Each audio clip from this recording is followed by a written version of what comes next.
Hello viewers, नमस्कार। Let's crack UPSC CSE के YouTube channel पर आप सभी का स्वागत है। The war in the Middle East has again started. ये वॉर अब किस हद तक एस्केलेट होगी, that time will only say. But one thing for sure is that Iran is not ready to compromise at any cost with respect to Strait of Hormuz. Now, why Strait of Hormuz is very, very significant for Iran? बहुत सारे लोग कहते हैं कि Iran जो है वो Strait of Hormuz को यूज कर रहा है in order to bargain with America. Iran does not have anything else except Strait of Hormuz to bargain with America. Yes, that perception is correct, but that's not the entire picture. In fact Stanly Johny ने the Hindu newspaper में एक बहुत ही interesting geopolitically intellectual article लिखा है, जहां पे Stanly Johny has discussed that why Iranians have trapped America into a game which America was never ready of. मतलब अमेरिका इस गेम या इस पर्टिकुलर ट्रैप के बारे में कभी सोच भी नहीं सका था, and now America is stuck in this particular trap जो ईरान ने बहुत स्मार्टफुली अमेरिकन के लिए बिछा के रखा था। नाउ ये आज रियली पढ़ने में काफ़ी मज़ा आया, and that's why I thought कि क्यों ना मैं अपने फ्रेंड स्टूडेंट्स के साथ भी ये पर्टिकुलर नॉलेज जो स्टैनली जॉनी ने हिंदू आर्टिकल में लिखा है, उसको शेयर करूँ और बताऊँ कि आखिरकार स्ट्रेट ऑफ हॉर्मूज़ में व्हाट ईरान इज़ थिंकिंग और what is inside the Iranian mind when it comes to strait of Hormuz. Because देखिए फ्रेंड्स, ये तो क्लियर है कि अमेरिका ने ढेर सारे कंसेशंस ईरान को दिए। भाई तुम सैंक्शंस खत्म कर देता हूँ मैं, तुम ऑयल सेल करो, तुम्हारा जो फ्रोज़न एसेट है उसको भी मैं अनफ्रोज़न कर दूँगा। इनफैक्ट $300 बिलियन का एक रिकंस्ट्रक्शन पैकेज भी मैं दे दूँगा। ईरान ने कहा ठीक है, thank you, but that does not mean कि ये तुम सोचना कि मैं स्ट्रेट ऑफ हॉर्मुज़ के ऊपर अपने कंट्रोल को कम कर दूँगा।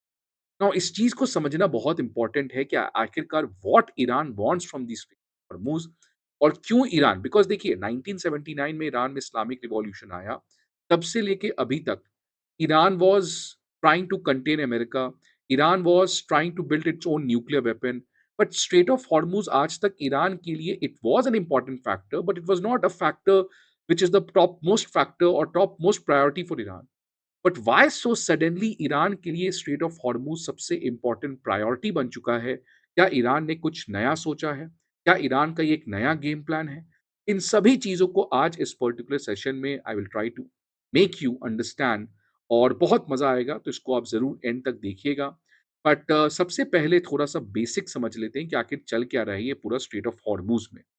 देखिए, ये जो पूरा विवाद, ये पूरा वायलेंस जो वापस से शुरू हुआ है, it is basically over the dispute of article 5, जो इस्लामाबाद टॉक में जो एक मेमोरेंडम ऑफ अंडरस्टैंडिंग ईरान और अमेरिका के बीच में बना था, उस एमओयू के अगर आर्टिकल 5 को जाके आप देखोगे, तो उसमें लिखा गया था कि ईरान जो है, it is going to make arrangements for the safe passage of commercial vessels through the Strait of Hormuz.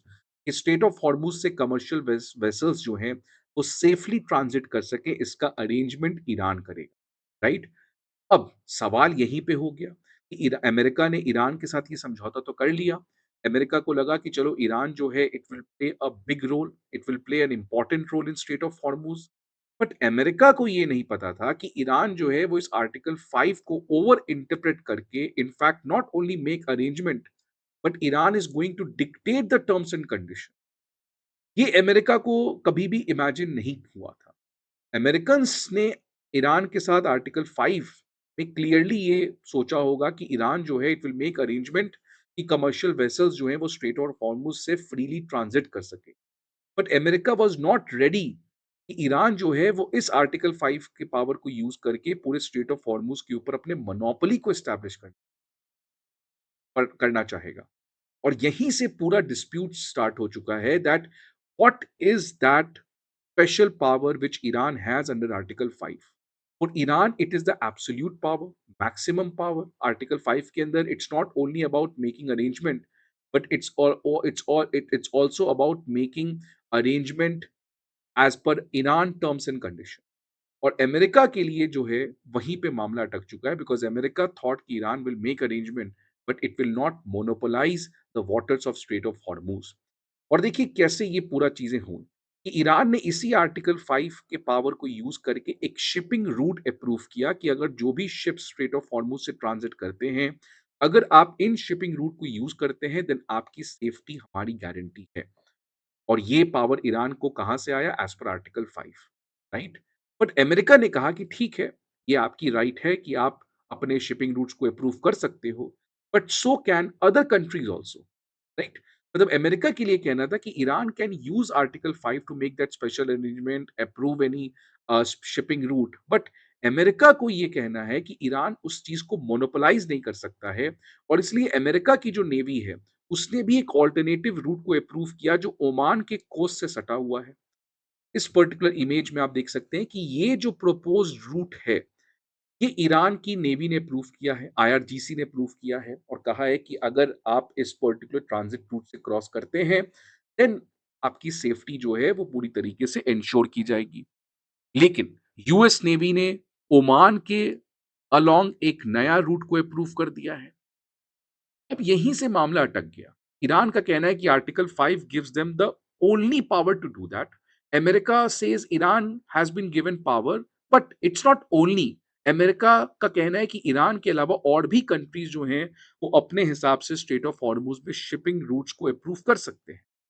इसीलिए इस पर्टिकुलर आर्टिकल 5 की इंटरप्रिटेशन की विवाद इतनी बढ़ गई कि जब शिपिंग रूट्स इस ओमानियन रूट से ट्रैवल कर रहे थे, तो आईआरजीसी जो है उसने उन शिप्स को अटैक कर दिया, बिकॉज़ वो उनके अप्रूव्ड ट्रांज़िट रूट पे नहीं है।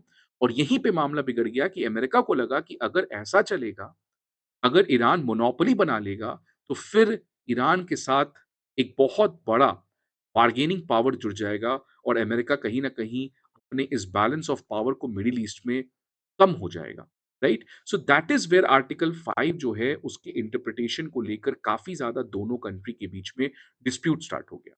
और आज देखिए बात क्या मैं करने जा रहा हूँ कि बेसिकली यूएस ने बहुत सारे कंसेशंस ईरान को दी। रॉकेट खत्म किया, सैंक्शंस वेवर दिया, फ्रोज़न फंड्स का एक्सेस दिया, everything America is ready to give. In fact इस स्ट्रेट ऑफ हॉर्मुज़ में कहा कि आप स्पेशल अरेंजमेंट भी बना सकते हो। बट ईरान का कहना है कि ये सब अपनी तरफ आप ब्लॉकेड हटा दो, आप सैंक्शन वेवर कर दो, आप मेरे फ्रोज़न फ़ोन का एक्सेस दे दो, बट आर्टिकल 5 के अंदर कोई भी समझौता नहीं होगा, बिकॉज़ ईरान का कहना है कि स्ट्रेट ऑफ हॉर्मुज़ में now and in future Iran will be the only country who is going to decide, dictate, and and and make all the terms and conditions related to every ship which crosses through the Strait of Hormuz। और यहीं पे मामला अटका हुआ है कि Iran का ये जो पूरा एक नया अवतार देखने को मिल रहा है, this Americans never thought of, because America wanted कि ठीक है, Iran should play a role in Strait of Hormuz, but not the monopolistic role जो ईरान यहाँ पे establish करना चाह रहा है। तो सवाल फ्रेंड्स यही आता है कि ईरान के लिए अचानक स्ट्रेट ऑफ हॉर्मुज इतना इंपॉर्टेंट प्रायोरिटी क्यों बन गया? तो ये बहुत इंटरेस्टिंग एनालिसिस है और इसमें 2 रीज़न्स हैं, और ये 2 रीज़न्स जब आप पढ़ोगे तो रियली आपको समझ में आएगा that what exactly is going inside the minds of Iranians.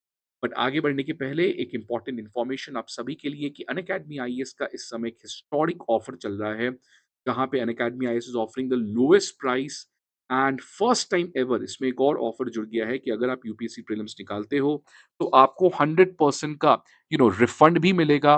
और अगर आप UPSC prelims somehow unfortunately you do not qualify, then आपको एक्स्ट्रा वैलिडिटी भी मिलेगा विद सीएससी एश्योर। सो बाकी डिटेल्स के लिए आप डिस्क्रिप्शन बॉक्स पे जा सकते हैं and become a part of Unacademy IAS. Now let's try to understand ये स्ट्रेट ऑफ हॉर्मुज में जो बैटलफील्ड चल रहा है इसके आखिरकार क्या मायने हैं। देखिए, बिग पिक्चर क्या है कि स्ट्रेट ऑफ हॉर्मुज जो है वो आज यूएस और ईरान दोनों के लिए बहुत इंपॉर्टेंट बन चुका है, बिकॉज ईरान के हिसाब से अगर वो स्ट्रेट ऑफ हॉर्मुज को मोनोपोलाइज नहीं करता है, एब्सोल्यूटली कंट्रोल नहीं करता है, then Iran can never achieve कि वो रीजनल बैलेंस ऑफ पावर रह सके। ईरान को ये पता है कि अगर स्ट्रेट ऑफ हॉर्मुज में कोई भी समझौता ईरान करता है, उसकी जो इकलौती लेवरेजिंग पावर है, because Iran does not have anything else.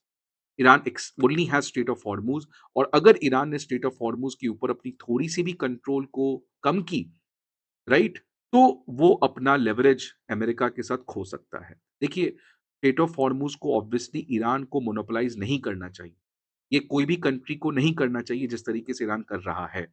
But क्या ईरान ये चीज़ जानबूझ के कर रहा है या ईरान अपने एक्जिस्टेंस के लिए कर रहा है? तो अगर आप देखोगे तो Iran is fighting for its existence. Economy की हालत खराब है। सारे सुप्रीम लीडर्स को आपने असैसिनेट कर दिया है। न्यूक्लियर वेपन अभी आप नहीं बना पाए हो, right? So what else you can have, right? So Iran के पास आज चॉइस नहीं है, ईरान उस ट्रैप में खुद ही फँसा हुआ है।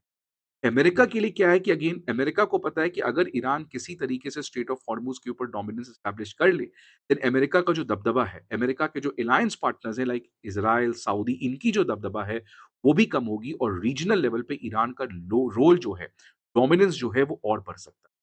तो इसीलिए ये मामला बहुत पेचीदा हो चुका है और इसलिए आप देख सकते हैं समझौता नहीं हो पा रहा है। देखिए न्यूक्लियर वेपन पर समझौता होना आसान है कि ईरान न्यूक्लियर वेपन बनाएगा कि नहीं बनाएगा, वो बहुत हद तक क्लियर है। बट यहाँ पे द प्रॉब्लम इज़ कि स्ट्रेट ऑफ हॉर्मूज़ के ऊपर अमेरिका ईरान को कितना बड़ा रोल देने को तैयार है और ईरान कितने हद तक रेडी है अपने पावर को स्ट्रेट ऑफ हॉर्मूज़ में कम करने के लिए। नाउ यहाँ पे बहुत बड़ा इंटरप्रिटेशन, एक्सपेक्टेशंस की लड़ाई चल रही है और यही मामला है कि ये वापस से डिस्प्यूट वापस से स्टार्ट हो चुका है।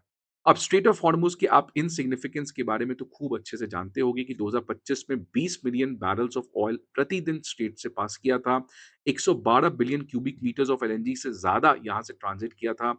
And another very important thing which people don't really talk about is कि 1/3 ग्लोबल फर्टिलाइज़र ट्रेड जो है, वो भी इसी स्ट्रेट ऑफ हॉर्मुज़ से क्रॉस करता है। राइट? तो इफेक्टिवली स्ट्रेट ऑफ हॉर्मुज़ जो है वो सबसे इम्पोर्टेंट है आज फूड और एनर्जी सिक्योरिटी के लिए और स्ट्रेट ऑफ हॉर्मुज़ के ऊपर इसलिए कोई भी कंट्री ऑब्वियसली अपने लेवरेज को बनाना चाहेगा। इंडिया के लिए तो खासकर बहुत इम्पोर्टेंट है बिकॉज़ इंडिया का डिपेंडेंसी स्ट्रेट ऑफ हॉर्मुज़ के ऊपर तो और ज़्यादा है as compared to any other. Now let's try to understand कि ईरान के लिए स्ट्रेट ऑफ हॉर्मुज़ क्यों इतना इम्पोर्टेंट बन चुका है। देखिए इस समय ईरान को लगता है कि वो ये वॉर को जीत चुका है। बिकॉज़ क्यों ईरान को ऐसा लगता है कि यूएस जो है वो मजबूरन अमेरिका जो है मजबूरन ईरान के साथ बातचीत कर रहा है। इनफैक्ट डोनाल्ड ट्रंप ने तो कहा है डे 1 से कि ईरान के साथ कोई बातचीत नहीं करना है। तो फिर क्यों अपने डिप्लोमेट्स को भेज रहे हो आप इस्लामाबाद में बातचीत करने के लिए? सो ईरान बेसिकली थिंक्स कि आज वो अमेरिका के साथ बातचीत इसीलिए कर पा रहा है because of straight of Hormuz. अगर मान लो मेरे पास स्ट्रेट ऑफ हॉर्मुज़ नहीं रहता तो अमेरिका जो है वो मेरे पूरे पावर इंफ्रास्ट्रक्चर को डिस्ट्रॉय करता, सब कुछ कर सकता था। But just because we have Strait of Hormuz ये अमेरिका के लिए एक बहुत बड़ा डेटरेंस है कि वो ईरान के साथ अपने वॉर को सिग्निफिकेंटली एस्केलेट नहीं कर सकता है because Iran has this level. तो ये बात यहाँ पे क्लियरली ईरान को पता है कि शॉर्ट टर्म कॉस्ट जो है वो मेरे पास है, बट इवेंचुअली अमेरिका जो है वो मेरे साथ कुछ ज़्यादा नहीं कर सकता है, उसको बातचीत करना ही पड़ेगा बिकॉज़ मेरे पास स्ट्रेट ऑफ हॉर्मुज़ है। और इसीलिए ईरान जो है वो शॉर्ट टर्म कॉस्ट झेलने को रेडी है। जो अमेरिका उनके इंफ्रास्ट्रक्चर को डिस्ट्रॉय कर रहा है, ईरान को लगता है कि चलो ये शॉर्ट टर्म कॉस्ट है। लेकिन इसका फ्यूचर में बेनिफिट होगा बिकॉज़ स्ट्रेट ऑफ हॉर्मुज़ के ऊपर अपने कंट्रोल को अब फाइनली एक पूरी तरीके से इंस्टीट्यूशनलाइज़ करने का समय आ चुका है। तो ये पहला रीज़न है कि ईरान अपने स्ट्रेट ऑफ हॉर्मुज़ का जो लेवरेज है, जो बार्गेनिंग पावर है, उसको कम नहीं करना चाहता है। वो स्ट्रेट ऑफ हॉर्मुज़ को यूज़ करना चाहता है as a leverage with Americans और यही ईरान को लगता है कि बहुत ज़रूरी है। इसलिए ईरान जो है, वो रेडी है शॉर्ट टर्म कॉस्ट को झेलने के लिए because it wants to establish अपने कंट्रोल को Strait of Hormuz on a permanent basis और यही अमेरिका जो है, वो नहीं होने चाहता है because if America does it then हर समय जब भी अमेरिका और ईरान के बीच प्रॉब्लम होगा, तो Iran will play the card of straight of Hormuz which America does not. लेकिन इस रीज़न के बियॉन्ड एक और सबसे इम्पोर्टेंट रीज़न है जो स्टैनली जॉनी ने बहुत अच्छे से बात किया है, उसमें उन्होंने कहा है कि एक लॉन्ग टर्म स्ट्रेटेजिक रीज़न है ईरान का। लॉन्ग टर्म स्ट्रेटेजिक रीज़न है। देखिए क्या है, इसको मैं आसान भाषा में आपको समझा दूँ। जब यूएस ने ईरान के ऊपर अटैक किया था, कब अटैक किया था? फ़रवरी 28 में ऑन 2026। अमेरिका का एक ही ऑब्जेक्टिव था, सबसे इम्पोर्टेंट ऑब्जेक्टिव था कि ईरान में न्यूक्लियर वेपन कभी ना बने या न्यूक्लियर वेपन ईरान के पास कोई कैपेबिलिटी भी नहीं रहे कि ईरान न्यूक्लियर वेपन बना सके इन फ्यूचर। यही ओबामा की भी प्रायोरिटी थी जिसके अंदर 2015 में जेसीपीओए एग्रीमेंट हुआ। यही ट्रम्प की भी प्रायोरिटी है। मतलब अमेरिका के लिए सबसे इम्पोर्टेंट प्रायोरिटी जो थी ईरान के साथ, वो थी ईरान न्यूक्लियर वेपन नहीं बना पाए। तो देखिए ईरान ने क्या कहा, अमेरिका ईरान से लड़ने आया है, क्यों? अपने दुश्मन से लड़ने आया है, क्यों? बिकॉज़ न्यूक्लियर वेपन को लेकर समझौता हो जाए। लेकिन ईरान ने क्या किया कि अमेरिका को किसी और जगह भटका दिया, राइट? किसी और जगह भटका दिया। आज क्योंकि अमेरिका के लिए अगर आप जाके पूछो प्रायोरिटी क्या है, तो प्रायोरिटी न्यूक्लियर वेपन नहीं है, वो तो बात की बात है, वो हम बाद में बात करेंगे, 2 महीने बाद बात करेंगे। आज प्रायोरिटी क्या है? स्ट्रेट ऑफ हॉर्मुज़ को ओपन रखा जाए।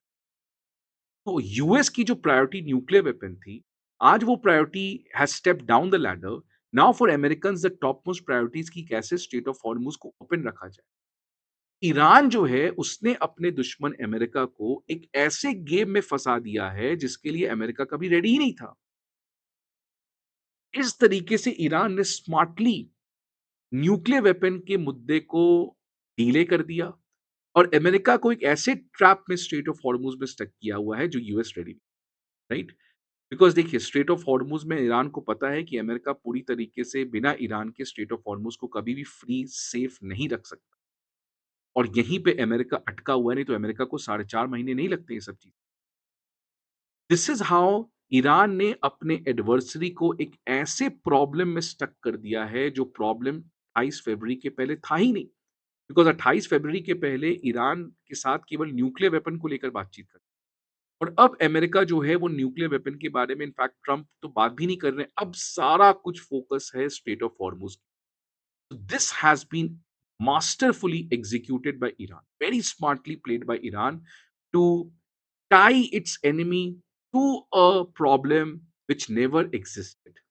तो इसलिए अब अमेरिका की जो पूरी प्रायोरिटी है वो स्ट्रेट ऑफ हॉर्मुज़ पे आ चुकी है and not necessarily the nuclear programme. Original problem जो nuclear programme has moved beyond the immediate focus of the conflict. और इसलिए for Trump the dispute over the state of Hormuz should be resolve first either through force और through talks before negotiations on the nuclear programme can शुरू भी नहीं हुई है nuclear programme. तो इस तरीके से ईरान ने बहुत स्मार्टली पहला स्ट्रेट ऑफ हॉर्मुज के ऊपर अपने कंट्रोल को बनाओ बिकॉज फ्यूचर में जब भी अमेरिका के साथ टेंशन होगा नाउ ईरानियंस हैव अंडरस्टूड कि न्यूक्लियर वेपन तो बहुत ही छोटा वेपन है। The biggest weapon which Iran has and it's not a weapon of mass destruction, the weapon of global energy destruction, energy food destruction, that is the state of Hormuz. इसलिए Iran state of Hormuz के ऊपर अपने control को नहीं कम करना चाहता है, even Iran के ऊपर शॉर्ट टर्म कॉस्ट हो। और दूसरा, ईरान को अब समझ में आ चुका है कैसे न्यूक्लियर सवाल को डॉज करना है, न्यूक्लियर सवाल को पीछे ढकेलना है। जब भी अमेरिका न्यूक्लियर न्यूक्लियर करेगा, ईरान स्ट्रेट ऑफ हॉर्मुज़ पे प्रॉब्लम क्रिएट करेगा कि तुम बेटा इसी में फँसे रहो। मैं किसी और प्रॉब्लम तुम किसी और प्रॉब्लम से आए थे मुझे and now you are going to distract it to some other problem. So this is a very grand strategy made by Iran, very smartly executed by Iran, and America at this point of time is confused कि nuclear weapon को लेकर बातचीत करे, कि Strait of Hormuz को लेकर बातचीत करे या अपने प्रॉक्सीज के बारे में बातचीत करे। बिकॉज देखिए अब अमेरिका ईरान के प्रॉक्सीज के बारे में बात नहीं कर रहा है। इस समय अमेरिका ईरान के न्यूक्लियर वेपन के बारे में बात नहीं कर रहा है। वो कह रहा है कि न्यूक्लियर वेपन के बारे में बात करेंगे बाद में, अभी केवल फोकस है स्टेट ऑफ हॉर्मुज के ऊपर जो अमेरिका कभी रेडी ही नहीं था। So this is how Iran has successfully diverted the entire attention from nuclear program towards something else which was never planned, never thought, never imagined by anyone. So I hope आपको ये video अच्छा लगे। आपको क्या लगता है Stanley Johnny का ये पूरा आर्टिकल क्या कहता है? आपके क्या पर्सपेक्टिव है? Do you agree? Do you not agree? Please let me know comment box. I hope आपको ये वीडियो अच्छा लगे। See you again some other video till then good bye and take